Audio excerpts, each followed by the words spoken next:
Good afternoon, everyone. I'm Rick Salmons, Managing Director at the World Economic Forum, and I hope everyone has enjoyed and learned from the discussions within your councils and across the councils here this last couple of days. We thank you for your engagement in this rather particular interdisciplinary, multi-stakeholder, cross-regional deliberative thought process. I think first, before we move into some reflections by each of the rapporteurs from the 6 clusters on the significant ideas that have cropped up in the discussions over the last couple of days, I'd like to just offer a few contextual comments. First, I'd like to reemphasize that these global agenda councils have a purpose unto themselves. These networks are there for your use as you see fit, not only for the development of the kinds of proposals we've been discussing principally over the last couple of days, but for other activities as you collectively deem fit. It is true, however, that we as an institution at the Forum derive significant benefit from these networks in that they help to make the meeting programs and the initiative agendas at the Forum smarter, more informed, more aware of some of the most important issues and innovative notions out there in this incredibly diverse international community. Nevertheless, I am pleased that so many of you councils have risen to the challenge that we have placed before you under the rubric of this global redesign initiative. And you have come forward and put forward quite a wide range of specific and in many cases quite promising and significant proposals. I appreciate in particular your willingness to go beyond the aspirational or the directional and to develop some concrete ideas for new or improved arrangements of international cooperation, be they formal or informal. That said, I want to reassure you that while we're going to be discussing principally today in this panel, and we have been discussing in each of the cluster discussions earlier this morning, a few proposals from each cluster, I want to re-emphasize that this in no way indicates that these are the only ones that the Forum considers significant or that are not going to be taken forward. It is up to you to determine whether you develop sufficient agreement within your council and you develop your idea sufficiently in concrete terms such that you as a council will be proud to put it forward for publication as we move forward with this project. So there are indeed a wide range of very, very important proposals that I'm aware of that were not discussed today, that in many cases were more significant in this person's view than the ones that the council chairs happened to choose for discussion in the cluster sessions this morning because they thought that those would benefit from a wider peer review and comment process of the nature that you just conducted. The same thing goes with the mapping process that you did. That mapping wasn't a vote on on the relative merit of the proposal. It was just more for everybody in the room to get a sense for how their peers in the room thought about the proposals and along a few key parameters. I particularly want to thank the Global Agenda Council chairs who undertook the difficult process of choosing a few proposals to discuss in this manner. I personally have had the privilege of participating in quite a number of your council discussions over the last couple of days.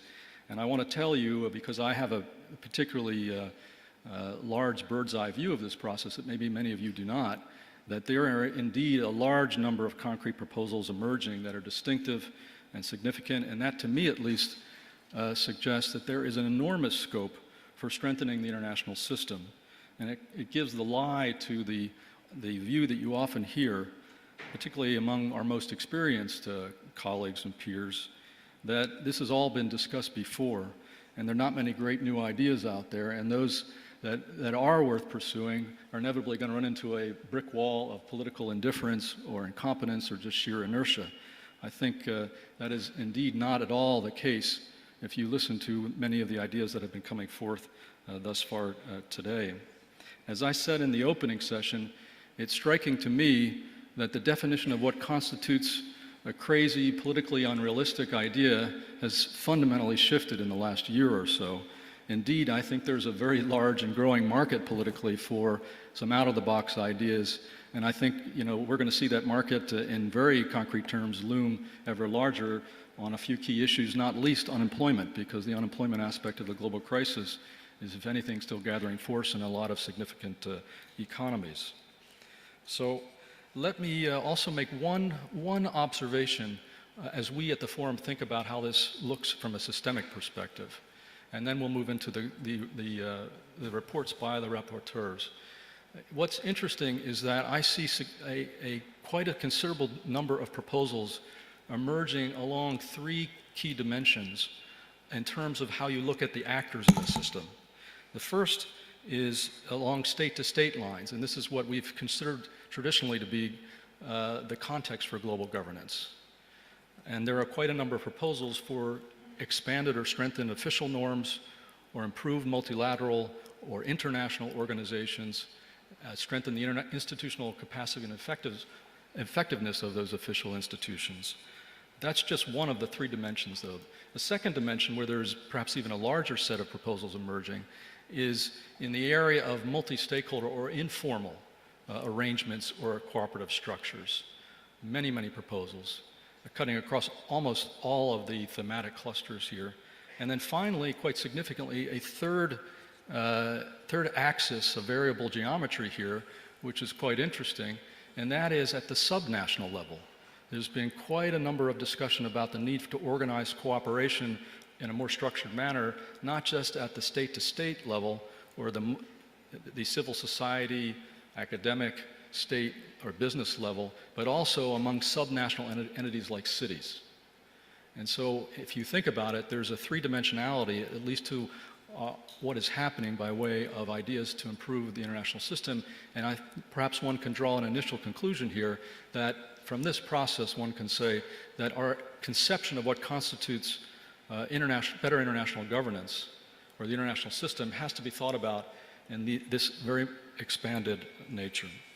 With that, let me now turn to John DeGioia, who's president of Georgetown University, who is our rapporteur for the values cluster, to offer in 5 minutes his reflections about some of the most noteworthy and significant proposals and themes that are coming forward from his group of councils, and perhaps a thought or two about their larger significance.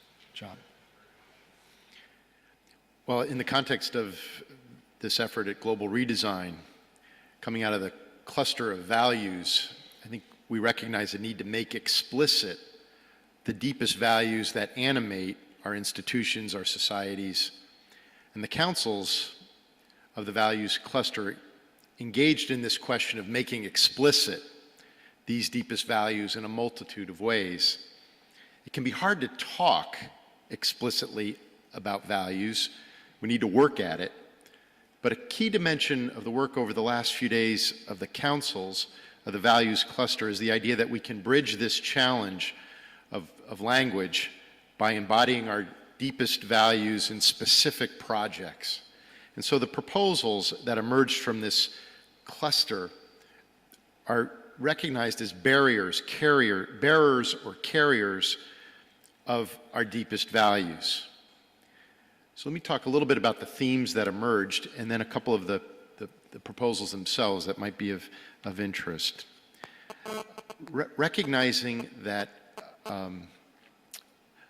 the institutions that are in the values cluster often represent the institutions of civil society, universities, faith communities, NGOs.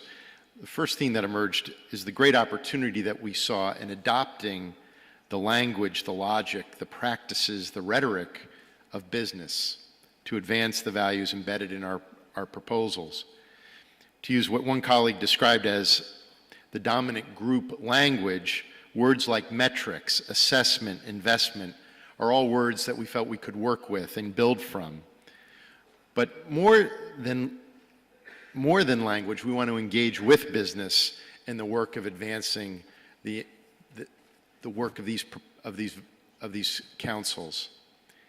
Now, a second theme we identified was to actively engage with those whose lives are at stake in the work of our proposals. A number of our proposals focused on children. We thought it urgent to engage children even in the very design of the work. We believe children must be at the table, perhaps creating a council of children.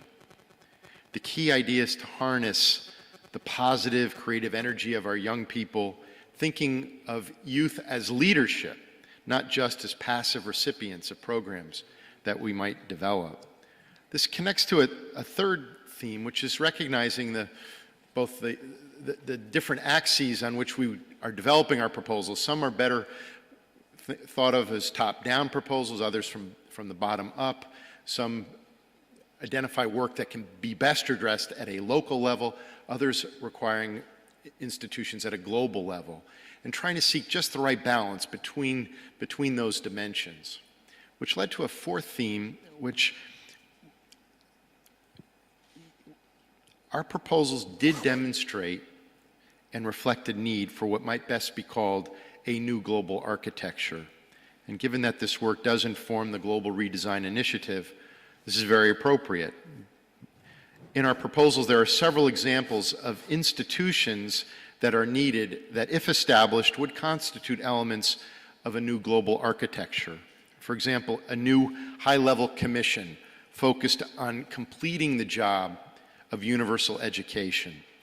A global ad council built on the ideas of an experience in the United States, which would be responsible for communicating messages across all societies, key social messages, for example, about health and the environment. Or a new institution for sharing what works globally in closing the gender gap, or seeking ways in which across many sectors we can use sport as a way of achieving greater social cohesion. This identifies another theme, which is the idea of leveraging all of the assets that we have at our disposal. It's hard not to be humbled by the extraordinary talent and the incredible organizations and institutions that are represented here this weekend. Can we engage the world-class talent that we have access to, whether it be in business or in entertainment or in sport or in marketing and advertising? Can we foster greater coordination across our councils and tapping into this talent? And one sphere is that sphere of entertainment, and I just would close by a word about storytelling, because I think I mentioned a moment ago that it can be hard to talk about values, but sometimes our values are best captured in our stories.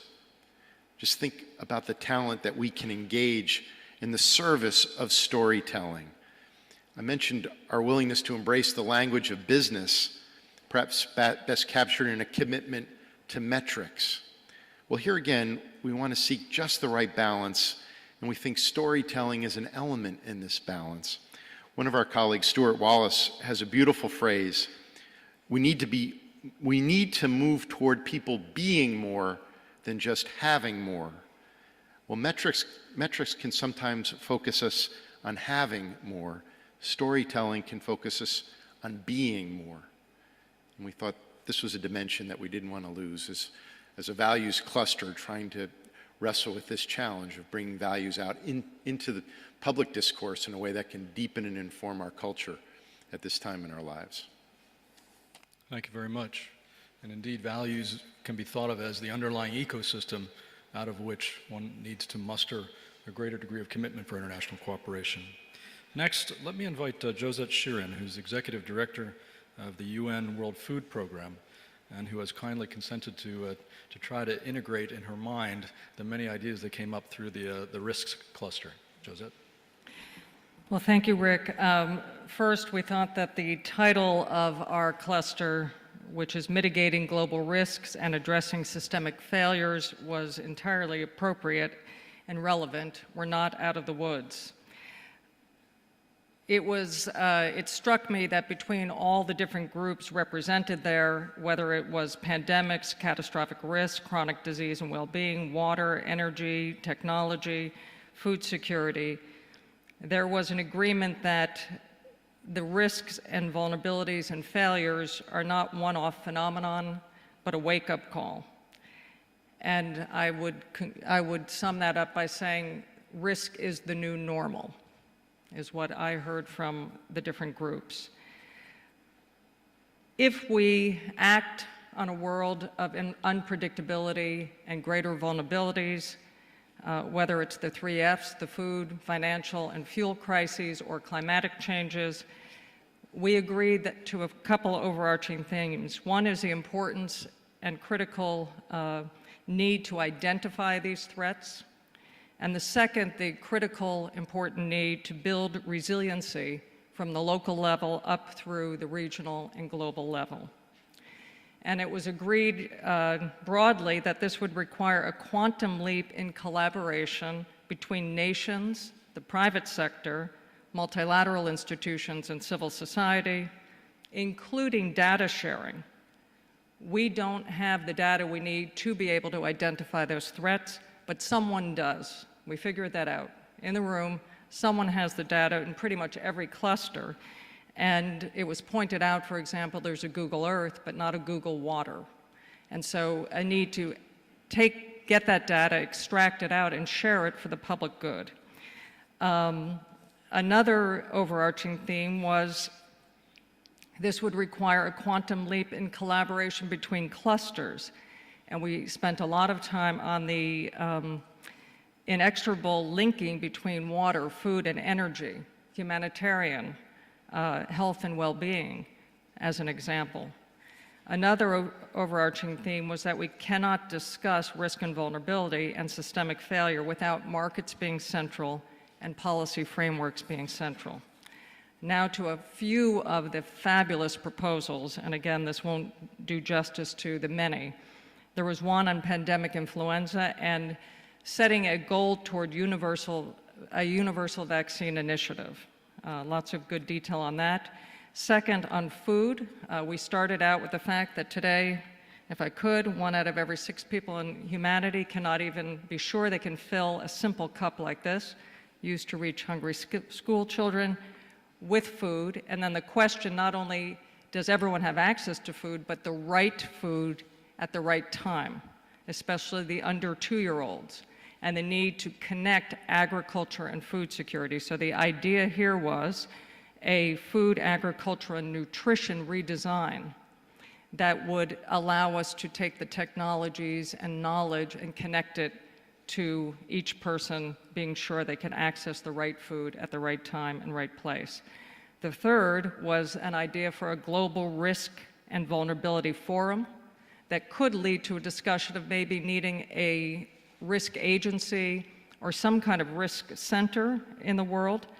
And the starting point of that discussion was that the world's risk management system was not completely functional yet, and that we need to, again, identify those threats and enhance resilience.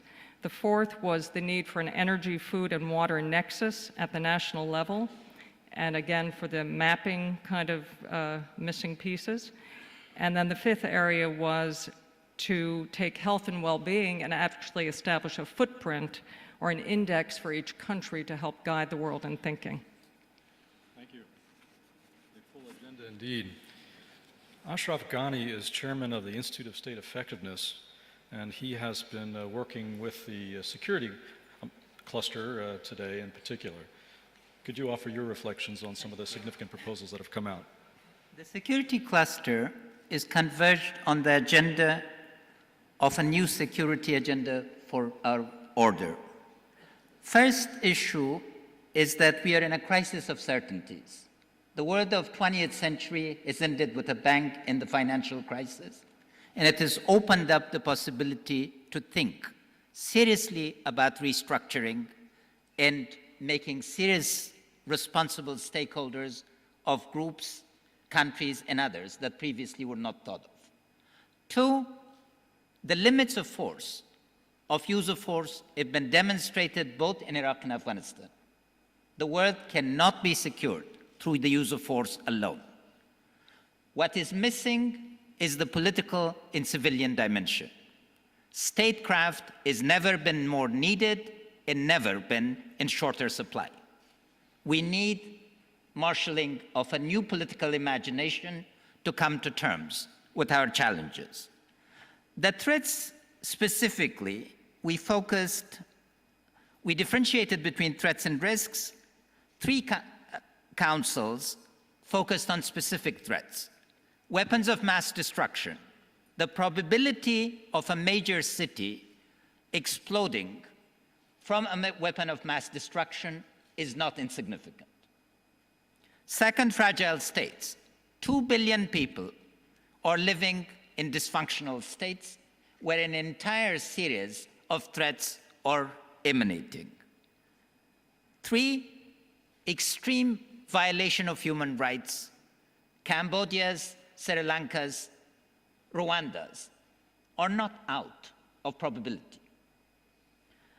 Therefore, the doctrine of responsibility to protect and the need in all of these 3 issues to rethink the Westphalian state as a locus of final decision-making to more shared forms of responsibility and obligation. The state of the 16th to 20th century is one of our inheritances, and it has done a lot of good, but it also has done a lot of harm and needs to be rethought seriously. Opportunity. We are at a time when rule changes, rule making and rule interpretation are going to be critical to the creation of our new global order and our sense of shared security. Rule changes because 20th century institutions have proven themselves incompetent to deal with 21st century problems. We need to collectively come to terms to address both the weaknesses of the United Nations, the weaknesses are of our making, not of the organization itself. Similarly of the World Bank and others. But if they didn't exist, we will need to reinvent them. So rule change is in order, not destruction. There is need for rule making. The global trade system is rule-bound, it's working. The global financial system was not rule-bound, it's in crisis. And then it's the question of rule interpretation. These rules need to set standards, but they need to have also flexibility in interpretation in being tailored to application to different contexts. That brings us to governance. The rules of the global order in 1945 to 50 were fixed by states. The number of non-governmental organizations at that time was the royal sum of 60. Today, unless we take account of the remarkable capability of civil society and networks, as well as business, and bring the 3 together to jointly set the arrangements on governance, it is not going to work by the states alone. So governance as the practical mechanism of getting things done, creating the multi-stakeholders to buy into it, and the ability to be able to move forward is extremely important. Process matters, and fair process matters more.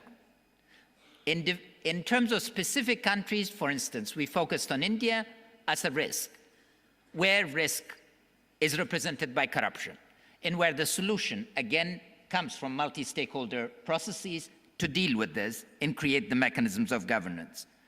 One of the advantages, of course, is that we have a new commons. This new commons is at the global level, and it's the internet. Governance of the internet provides the possibility to think about transparency and accountability in new ways. The problem, however, is still the asymmetry of information. Most powerful states, most global organizations still do not disclose the information to the citizens, and states as well. So that, as well as corporations. Finally, the mechanisms. First, which brings us to WEF, is to set agendas through building consensus. Design cannot take place without ideas and values to drive the design. That's the key lesson from the past. Second, design has to answer the needs of the current context. The Marshall Plan was important and effective because it was designed right. The current aid system is in crisis because it is designed incorrectly. So we need to go back to the fundamental grasp of design. G20 is one of those mechanisms that could play a very significant role here because G20, as Lord Malcolm Brown reminded us, could set the mechanisms for consensus building, and it is the indispensable step for reform of global institutions in getting as serious as a catalyst for others. This, again, brings us to the concluding remark that a new security agenda for 21st century requires both building on the foundations of the 20th century accomplishments, but also moving significantly beyond them. In the regional problems, particularly when we are in the Middle East, we need to understand that some of the problems that are haunting us are not just of 16th century, of 20th century, but of 16th. When people do not have the right of movement, free movement in certain places, that's not a 21st century problem, it's a 16th century problem. So we need to come to terms with this coexistence of different problems and yet manage them. Thank you. Thank you very much. Next we turn to Sir John Geeve, who's chairman of Vocalink Holdings, and formerly a senior monetary policymaker in the UK. He had the job of trying to interpret, I think it was 20 different global agenda councils. Over to you.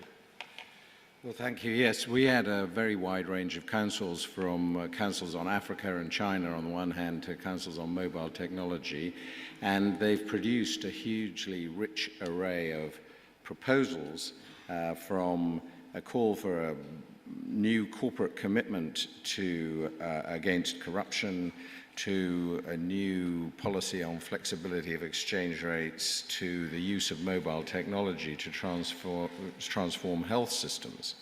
From this array, we selected 6 to discuss this morning. And I think we were trying to identify ideas which were out of the current box, if you like, of what seems politically feasible today, but not completely out of the question. So we're trying to get in that middle ground. Of the 6 ideas, 2 were related to macroeconomic policy, regulatory policy, and preventing the recurrence of the crisis of the last 2 years. Of course, there's a massive amount has already happened at official level, and there's a big G20 program. But the 2 proposals thought this could be strengthened in 2 ways. Firstly, by the creation of a regular program of expanding special drawing rights at the IMF in order to meet countries' desire for stronger reserves without driving global imbalances. Secondly, in strengthening the new Financial Stability Board that the G20 have established to give it real independence and authority, both to identify risks of imbalances and instability in the global economy, to encourage and promote agreement of common regulatory policies, and to require implementation to common standards. Then we had 2 which really dealt with longer-term structural barriers to economic development. One was around long-term investment in infrastructure. The problem was identified that we had, on the one hand, some huge sovereign wealth funds, pension funds, who were looking for opportunities for long-term investment. And on the other hand, a desperate need for better infrastructure in many developing economies. But the 2 don't come together, in part because of the fears on the part of the investment funds of the political risk of investing in long-term infrastructure. So the proposal was to establish a new framework which would bring greater certainty to investors and thus free up this new source of funding. The second area was migration, where a number of councils had identified problems, a real lack of international governance of migration, well behind the governance of trade or capital flows.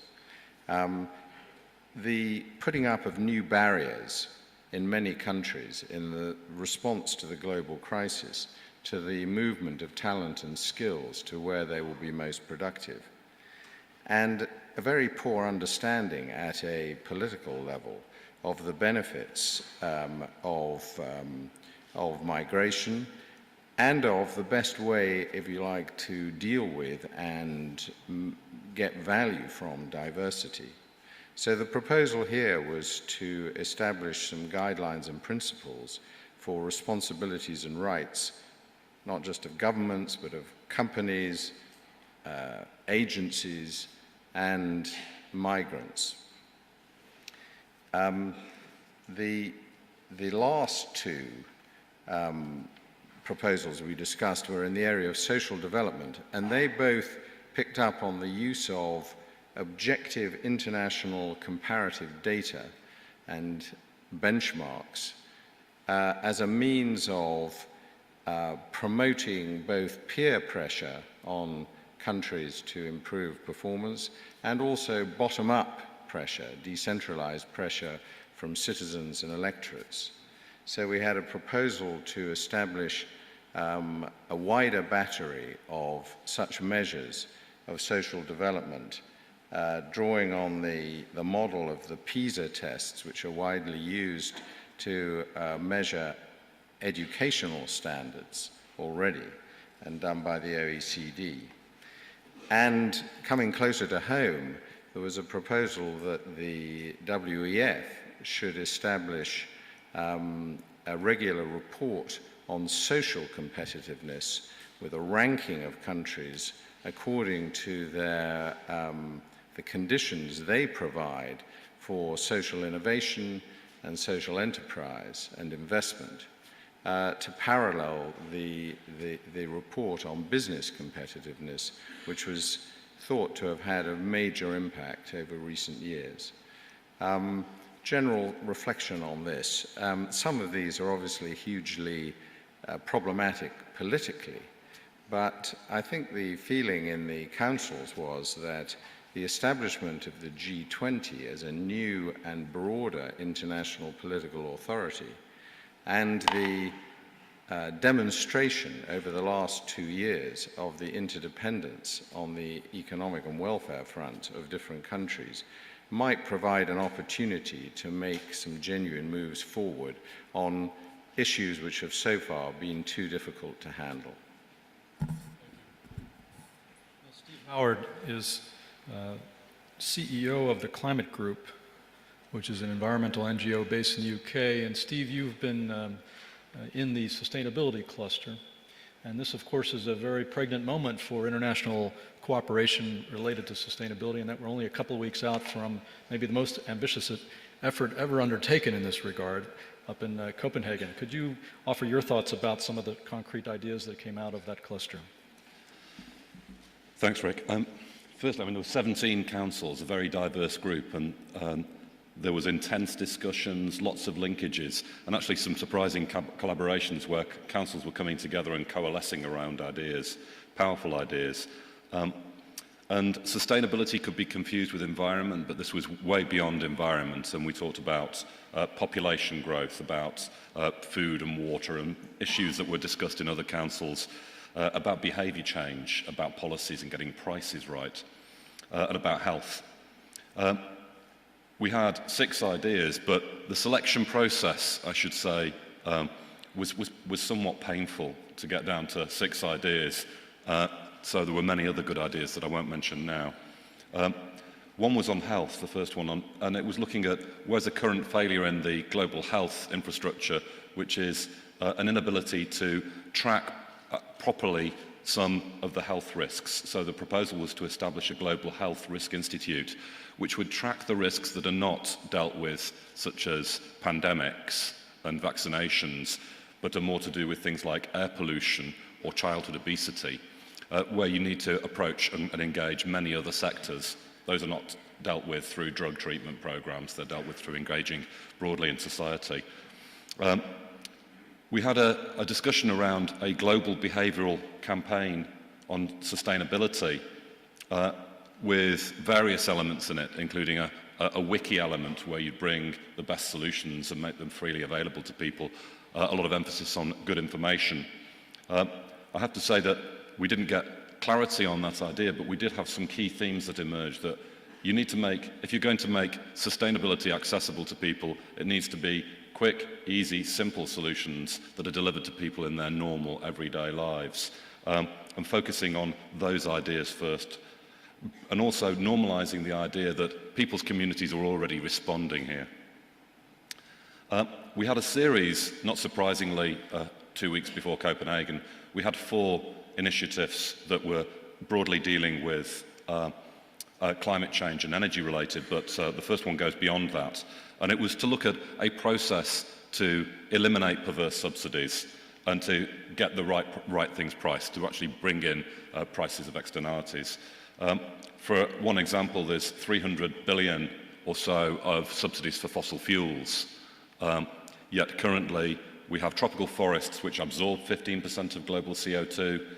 We have them also being cut down and actually a source of 20% of over 8 gigatons of CO2 a year. And that's because there isn't the right price incentive. We're subsidizing the fossil fuels, we're not actually pricing, keeping our forests standing. We talked about establishing a platform or a registry to monitor, verify and report low carbon growth plans. If we're going to reduce global emissions by more than 50% by mid-century, at the same time as potentially have a couple of billion extra people, at the same time as seeing our energy demands probably double over that time, our economy grow by 3 or 4-fold, that's a radical decarbonisation. Every country needs to have a low carbon growth plans, both developed and developing countries. If we have a registry for tracking and monitoring and verifying these plans, and also a means for providing the right assistance, capacity building for developing countries to get the plans in place, rewards for actual performance against those plans. It's a key theme that could come out in Copenhagen, but it's something we should press forwards with anyway. We recommended the establishment of a sustainable energy free trade area. It could be G20, it could be the Gulf states. We weren't specific about the area, but where you could actually build a larger common market for sustainable energy products and services, you'd remove tariffs, you'd establish common standards, and you'd price externalities, such as properly pricing the externalities through things such as carbon prices. Last of the ideas was a quick start fund. And again, if we're going to reduce emissions as aggressively as we need to, then even if we're successful in Copenhagen and we have a robust global framework emerge there or shortly thereafterwards, we need to mobilize in the short term. We can't spend the time until 2013 when the agreement will come into effect sitting on our hands. So quick start funds to build momentum. There'd be 3 funds that we propose. 2 would be primarily public. They would be Reduce Deforestation Plus, a RED Plus fund. There's already been some very good work done by President Jagdeo of Guyana in the Norwegian government to actually secure the future for Guyana's forests and the carbon sink there. Brazil's made tremendous progress both at state and federal level on reducing deforestation. Can we put $2 or $3 billion on the table to start funding avoided deforestation and other related initiatives from today? An adaptation fund, key for engagement of where climate change is already having impacts, especially in the poorest, most vulnerable communities, to actually put money on the table and show the developed world is sincere and committed to helping fund impacts of climate change. And lastly, one where we can actually bring the private sector and the public sector together. A quick start fund where you actually use public capital to actually secure and ensure policy risk. So you reduce policy risk and then you allow the private sector to invest at scale, because the policy risk in this area is very significant and there are many, many, many projects waiting to go ahead. And this quick start fund could of course be focused on the developing countries to get large-scale clean energy underway. And the feeling is that it's quite clear, if you get 5 billion in a fund, you can probably leverage through debt and equity a further 50 billion. So you can scale things by a factor of 10, and we could have a series of regional funds that delivered poverty benefits and clean energy benefits. And this is something that could be announced if there's a head of state or influential minister here. You may want to take this idea up. It could be announced by Copenhagen, by a few key countries coming together, get some additional funding, sovereign wealth funding, the private sector will come into play. And lastly, Rick, we thought about really what's the whole process that we're coming together here. This very powerful process as this community of agenda councils. We need a vision of the future. These are some bold steps that we're all outlining to take towards that, but we need a vision of a future where we have population that's stabilized at 8 billion rather than gone to 9.2 billion, where fish stocks are in recovery, where food security has been achieved, where we have ubiquitous, affordable, cheap, clean energy. And we felt there is a compelling future there. This goes way beyond the word sustainability. It's on our generation, and it's this initiative that can help champion it. Thank you. Thank you very much, Steve. Finally, I'd like to invite David Kennedy, who is Director of the Institute on Global Law and Policy at Harvard University, to offer a few minutes of remarks. We have to be mindful of the clock. On some of the ideas, concepts emerging from the institutions cluster. David? Rick, thanks very much. It's been interesting actually listening to my colleagues here on the podium describe the outcomes of the many council discussions that have gone on because of the large degree of commonality, both in diagnosis and in the themes of the conclusions. We're a cluster of experts in governance at different levels, local, national, and international, and in the tools of government action, strategic foresight, benchmarking, designing innovation systems, understanding the world of design, and in thinking about the current global and local governance structures, a number of important proposals emerged for energizing the relationship between citizens and government structures. Solutions and proposals that had to do with harnessing digital and other information technologies to reinvigorate political culture, changing the benchmarks and modes of measurement to give us a different self-understanding as people in the public policy process, but also a different set of objectives, and a variety of different proposals for evaluating and reframing or reforming the institutional systems that exist. But I think when we stepped back from our own proposals, we had the sense that it may not be the experts in governmental structure who would theorize the right answer to how global governance and international cooperation could best be improved over the coming decades, that would come from an interaction between those in our own clusters and those addressing the very important substantive issues in the very significant regional context that the other clusters were dealing with. And that had something to do with the distance between our understanding of the situation and the range of proposals that we thought were viable. So I'd like to just mention a few themes that were common in our discussions, starting with a sense of just where we are, the urgency of the challenges that we felt we faced in the governance area. If we have a moment to take a breath from the immediate needs of the financial crisis, whether it's ultimately now moving on to other crises or not, as soon as we look out at the longer term challenges ahead, we have the feeling that in one or another way, the governance structures that we have are not up to the job. New governance structures do emerge in the crucible of crisis, in the financial crisis, the G20 and so forth. A number of new forms of collaboration did appear, but waiting for crisis may not get you the best governance structure to address it.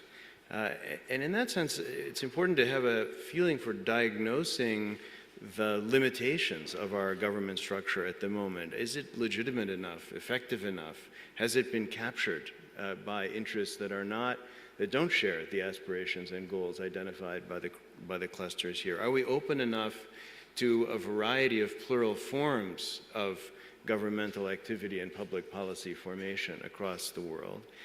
I think in large terms, the global financial crisis impressed on all of us the distance between the way our economy is organized and the way our political world is organized. Our economy is increasingly organized on a global basis, where our political and public policy culture remains largely organized on a regional and national basis. And that suggests a lesson. That's not good for either. It's not good for the global economy, which needs to be embedded in a sustainable, viable regulatory and political framework that can help it withstand, manage risks, and avoid crisis. But it's also not good for our political cultures, which find themselves disconnected from the real world of jobs and so forth, where the citizens that they govern actually are living in an increasingly global society. So there's a lot to improve, there's a lot to understand, but I think the first observation we made in coming to terms with that is that whatever the global governance system will look like, through which cooperation will happen, it won't be a unified one. It will be one, Rick, as you said, of variable geometry, of disaggregated and plural public policy mechanisms operating at a variety of different levels. And members of our clusters were very insistent on the fact that we've dramatically under-recognized the importance of local and private opportunities for exercising public policy, both at the city level and in the domain of private enterprise. I think we all shared the hope that traditional forms of governmental activity could be enhanced by new governance, soft technologies, and citizen mobilization. On the other hand, some hesitations and some doubts about how these new alternative and plural forms add up. Where is the leadership? How does one achieve the authority necessary to deal with the crises that are in front of us? So as we look forward to solutions, and if I were to generalize from the range of proposals that came up in our clusters, watching the time, I would say I'm left with a series of questions about our global political culture. First, about our priorities. Why is it that climate is so hard to prioritize, that sustainability as a value is so hard to build into the structures of our public policy machinery? Is it a collective action problem? Is it the embeddedness of interests that don't share those values in our public policy machinery? Is it inertia? Why is it that demographic challenges are so hard to face up to in one area of the world after another? How is it that the problems of experimental and adaptable and flexible solutions to problems, the desirability of plural solutions in different parts of the world to common problems, is so difficult to metabolize in our system of international collaboration? So I think the experts in governance brought together shared the sense that the substantive challenges that other clusters identified will be the crucible within which new solutions are found. But we were certainly all of a mind that we needed to turn our attention to the sufficiency of the public policy mechanisms we have in the face of those challenges, and we're skeptical that they were up to the job. I think if I were to end with one thought, it's simply this, that over the next 10 years, I think we can be confident that politics at the global level will be remade. The globe will be redesigned, whether along the terms that the World Economic Forum proposes or not. But as we think about the next generation of the world's leaders, we should be asking not only what we endow them with in the way of solutions and problems, but also what we endow them with in terms of machinery. Have we built public policy mechanisms that they would like to join, that they find useful, that are places in which they can address the important challenges that they think are most salient? And if we turn our attention to that question, the endowment for the next generation of public policy machinery, I think we'll need to focus again on the questions of the values and the variability of the mechanisms that we have. Thank you very much. Thank you. Just a couple quick reminders about the process from here before I hand over to Lord Mark Malloch Brown for his closing reflections. You have all been working on a two-pager, which is a summary of a distillation of your discussions here over the last couple days. We ask that that be posted on your welcome site so that all council members, those who are here as well as those who are not here, will have an efficient opportunity to comment and edit them by November 30th or so. That will go into this Global Agenda 2010 book of essentially executive summaries for all the participants going to Davos, to give them an opportunity to see in a snapshot the nub of your ideas and the nature of your discussions, and to connect with you and welcome if they have any comment or suggestions in that respect.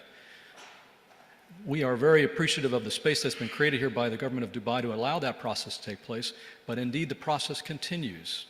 And indeed, to the extent that you have a proposal for the Global Redesign Initiative of the nature we've been discussing thus far, the full version of that proposal we encourage you to continue to work on, and if possible make that available on your welcome site by the end of December, again to enable an opportunity for peer review and comment not only within your council, but we will open that up to the entire welcome community, that's to say all forum members and constituents, to give them an opportunity, again, to provide some rigor to the evaluation of what you've been doing. Then we will meet in Davos, where, as I say, the leaders will discuss. There will be many, many sessions, public and private, on these ideas and whatnot. And then you should hold a virtual meeting by the end of February, latest early March, to finalize that first wave of proposals that would be ready for publication in April, when we will be at a very important intergovernmental and multi-stakeholder meeting in Qatar. And this is the opportunity to see whether the governmental community and the public more generally, and the media in particular, have an interest in some of these ideas, and perhaps some of the coalitions necessary to take these forward will begin to form. But the process will continue throughout 2010, allowing for further refinement of the proposals, and allowing for new proposals to come forth and get further refined. And indeed, this is a 2-year running deliberative thought process, but this has been a very important milestone thereof. I want to thank, in addition to the government of Dubai, the enlightened patronage of our 4 patron governments of the Global Redesign Initiative. And I also want to acknowledge someone who's not here, but who has served as the inspiration for both the Global Agenda Councils and the Global Redesign Initiative, and that is, of course, Professor Klaus Schwab, who could not be here with us, but we will be giving him quite a lengthy and spirited report of the nature of your deliberations. With that, Mark, can I invite you to offer your closing thoughts? Well, thank you, Rick, and thank you to you and all your colleagues who've masterminded this process. Let me also just thank the rapporteurs. I'm sure many of you had the same instinct I had as I listened to their reports, which was, God, were we that good?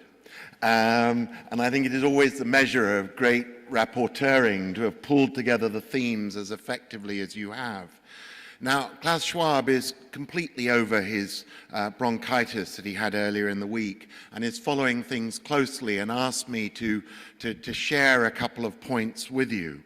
The first was this point that I know there has been both excitement and frustration during the last couple of days here. Excitement at the big ideas that have been born from people of such different disciplines and backgrounds, but shared interests coming together and brainstorming. But also frustration in a sense, because, you know, it is difficult to reduce it all down from yesterday to what we could discuss today. And, you know, Klaus has this phrase of complexity and action.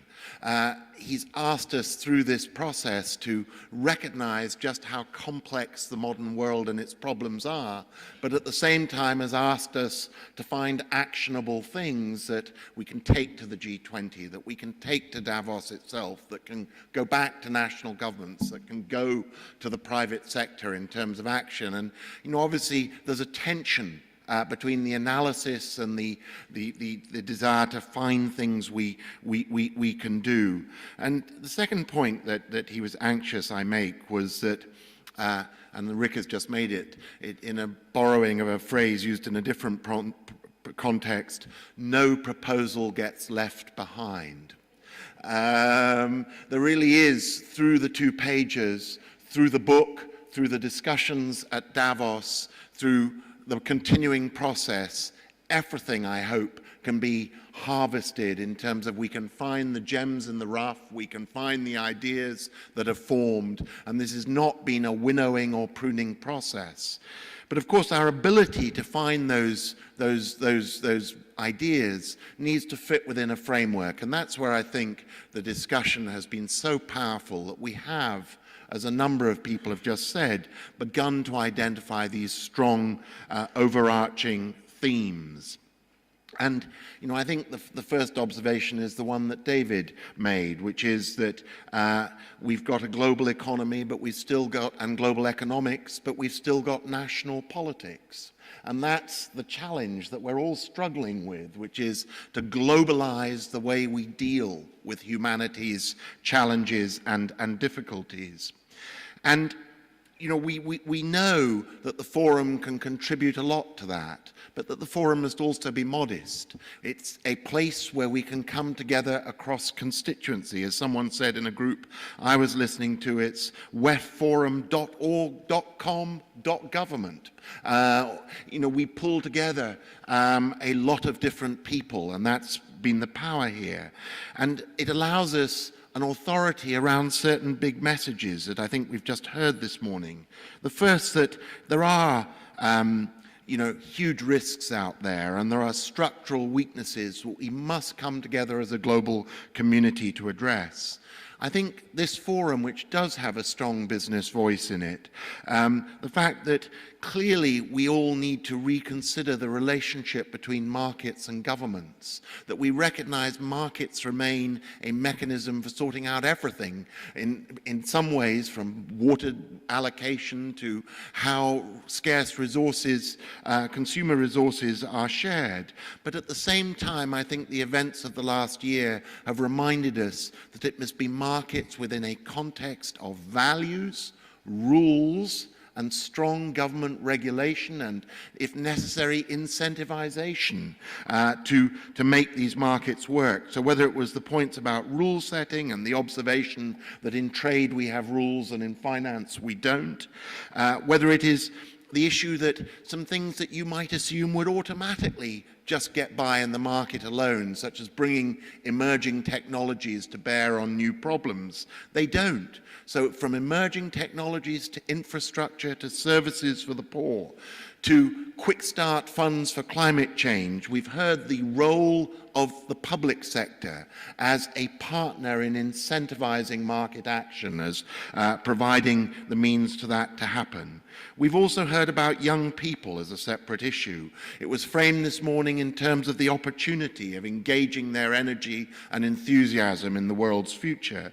But I think we must also remember the other side of it, their alienation from so many of the institutions and arrangements, both corporate and public, that we have in today's world, and the need to hear their voice and reimagine these institutions in a way which makes space and opportunity for their energy and their careers. But above these changes in how we look at the world lies, going back to the values point, the profoundest change of all, a growing sense of global responsibility for each other. A sense which you saw in many countries emerging in the 19th and early 20th century has in a profound way, I think, begun to go global.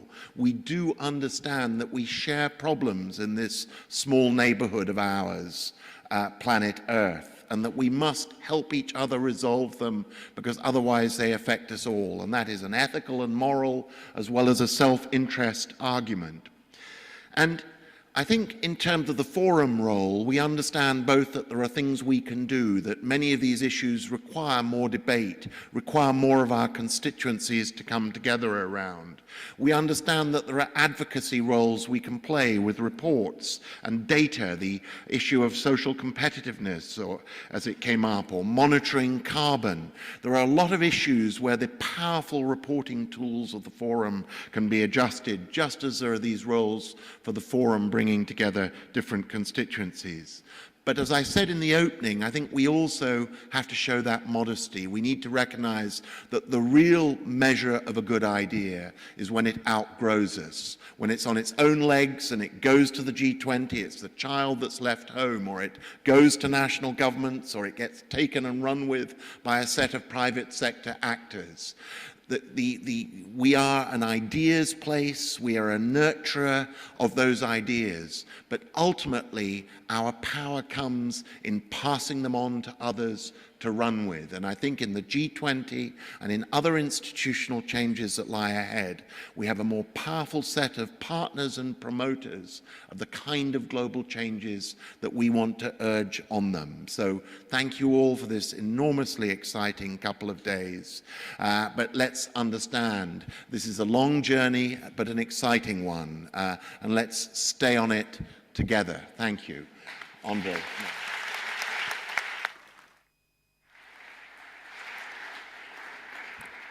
Ladies and gentlemen, dear friends, we are reaching the end of this great summit on the global agenda.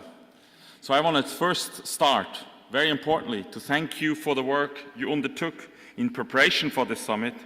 Thank you also for the work here, and even more for the work going forward.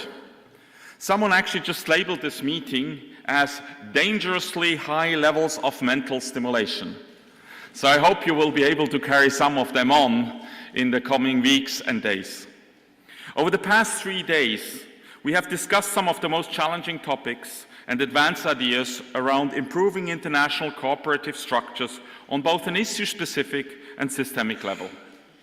There has never been a greater need, nor better time and place, nor a more relevant group of people to do this. Now is the time to use the forum platform to develop thinking on how we can address gaps and breakdowns in the global cooperation. This moment in international relations presents an opportunity for informal networks of experts, like you all here, to put ideas out there, especially to the world's leading decision makers. Globalization of problems, structural weaknesses, and the costs of complacency are very high. We learned that over those days. That's why the high turnout here at the summit is a strong sign of all of your commitment to engage in an inclusive and sustainable way. And the work we have done here will continue to shape the foundation for seeing and exploring the interlinkages across issues. But this summit in Dubai is more than just the work and thought that you have put into it. It is the intellectual heart of a much bigger process, which we discussed already, that the forum is undertaking, the Global Redesign Initiative, which is about developing and testing ideas that will help us improve global cooperation.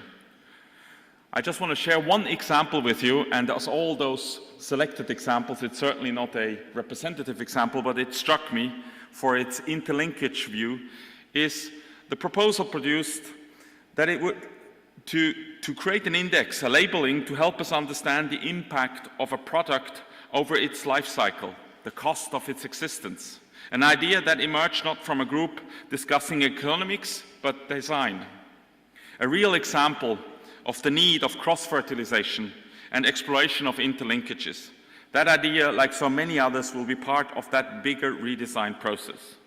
And given your great engagement, I think it is important to provide a short overview, as we heard already a little bit, on how we will take this important work forward. All of your ideas you have developed here in Dubai will be published and made available during the annual meeting 2010 and throughout all the forum communities. And we're looking at your continued support over the coming weeks to finalize this important publication for the world at large and the forum communities, and I hope will be a basis for many new ideas how to move forward. The World Economic Forum is always about exploring possibilities and fresh approaches. It is about questioning assumptions and challenging preconceptions and forging new partnerships.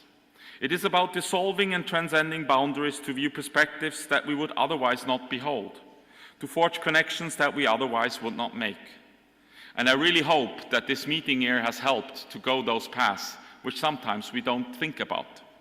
Given this context, the most developed of those ideas will be presented to the participants at our annual meeting in closeness Davos closed this next January to give them the opportunity to engage with the insights of many of the global agenda councils and help to further strengthen those proposals.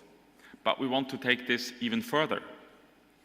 After Davos, we intend to bring together policymakers, political leaders, and our wider forum communities in Qatar, in Doha. Doha will provide a proposal platform for those wishing to champion, adopt, or further shape the work you've undertaken.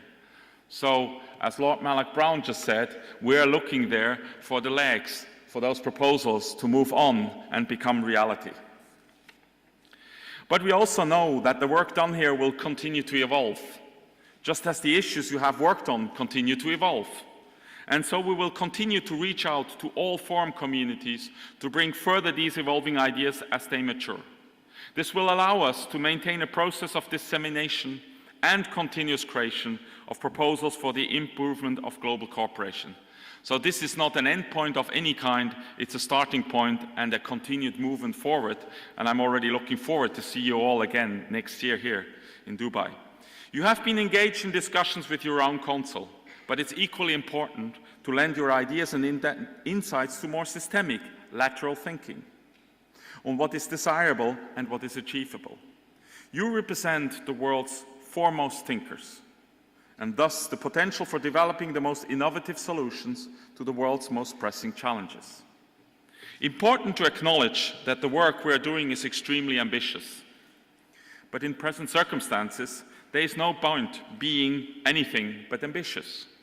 I know your past few days here have been stimulated, imaginative, and sometimes controversial thinking, but this process has also underscored the critical need to depoliticize international problems, to develop ideas that deal more successfully with the challenges, opportunities and risks of a more interdependent, complex, and time-constrained world. To engage in a more fundamental debate on how global interdependence can be managed in a way that advances shared social, environmental, and economic objectives and values. It is clear that a fundamental shift in values and political culture is vital if we are to foster the global cooperation necessary to confront contemporary challenges in an effective, inclusive, and sustainable way. We are now at the end of this extraordinary global coming together, which I almost might like to call the most important global think tank, that has been full of trade in ideas and creativity. At this point, I want to thank you all wholeheartedly for your engagement, passion, and participation. And I also want to reiterate our deepest thanks to the government of Dubai, its teams, and its leadership for its great partnership and support. Without, this would just not have happened. With this, I would like to invite Mr. Alabbar, Chairman of Emaar and co-chair of this summit, to share with us his thoughts and appreciations on this summit. So thank you very much, and I really did appreciate highly all your efforts and passions. Thank you.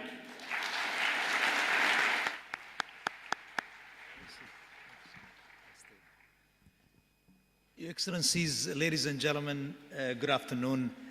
I would like to take this opportunity again to thank my colleagues on stage. I would like to thank every single one of you for your mind. I want to thank you for your brilliance, for your IQ, and for your care for the world.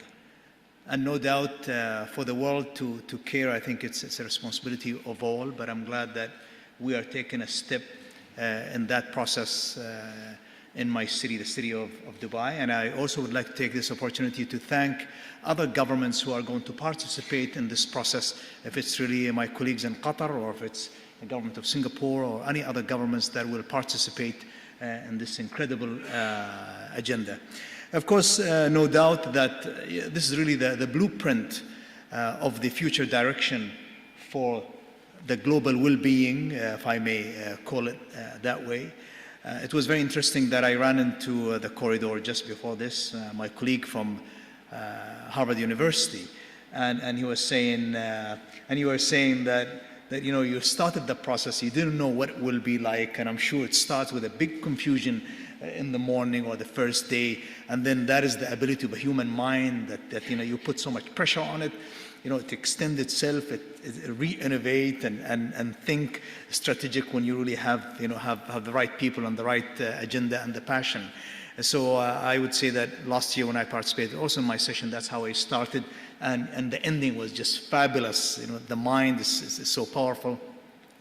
I am also grateful that all of you and many of you have thought of their issues, but kept in mind the 3 questions that I put in when we started this conference, where basically we have to keep in mind that we are taking these decisions and we are giving these recommendations about many of these issues, but keeping other people in mind, because I guess we try and, if we can, not to be so selfish, because it's our duty to be able to take decisions and give recommendations, but keeping the well-being of others in mind while we're looking at this very complicated agenda. I'm really very happy to say that I think we are ending with a bit of hope and optimism, because that is the advantage of confusion and worry at the beginning, and realizing what issues we have in hand, because sometimes realizing the issues you have in hand is probably 50% of the solution, even if you don't have the solution. But I think I would like to say that we are having a very interesting optimism. And I must say that, God have been kind to all of us. We've lived during life and time of Earth where there was so much optimism, growth, prosperity, and we've done very well, and we knew how to deal with it. Maybe we didn't know how to deal with it. We could have done better, but I think during these challenging times, I think it's the challenge of the mind and the business leader, civil societies, governments, to be able to take the challenge and be able to be creative and face it and create a better world for all those who are involved, of course. I just would like to say, one before the last point, is that the Crown Prince yesterday, he insisted on evolution of policy and evolution of rules and evolution of regulation, only because the environment changes and we have new challenges every day, and I think we must rise to it to be able to put in fresh energy in every single field that many of you, my colleagues, have looked at, and I think that is really wonderful. And if I can link it to the energy of youth and the brilliance and the creativity of youth to drive us to a much better future, especially if we look in the Middle East, where more than 50% of the population are below the age of 24. And that's such a great wealth, but it's also such a great responsibility. At the end, I would like to say that, people talk about leadership, and we all know that leadership is such a fabulous term, but leadership is about the ability to take a vision or to take an issue and execute it. And I think our leadership here and the leadership of the world is not only that we're leaders in thought and leaders in recommendation, but I think we also must participate in the execution part of it. And I know that the G20 and many other business leaders will be responsible enough to take these fabulous ideas and be socially responsible. But I think we need to push the agenda of execution to have the ability to see these recommendations move forward and get executed. And I hope by many, many responsible people like all of you and many other people in the world. Again, on behalf of the City of Dubai, I would like to thank you all for taking the time to come and participate with us. I hope you had a bit of time to spend in the city, and I hope you are staying back maybe for a day or so. If not, I wish all of you a safe and a comfortable trip back to your hometown, and I thank you again.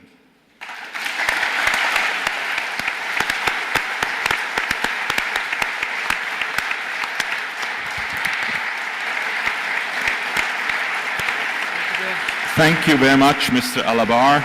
Thank you again to all of you, and herewith I close this Summit of the Global Agenda and invite you all to share a last lunch together and before going home. And I'm looking forward to see you all at different events of the annual meeting of the World Economic Forum, and certainly also at the next Summit of the Global Agenda. Thank you very much.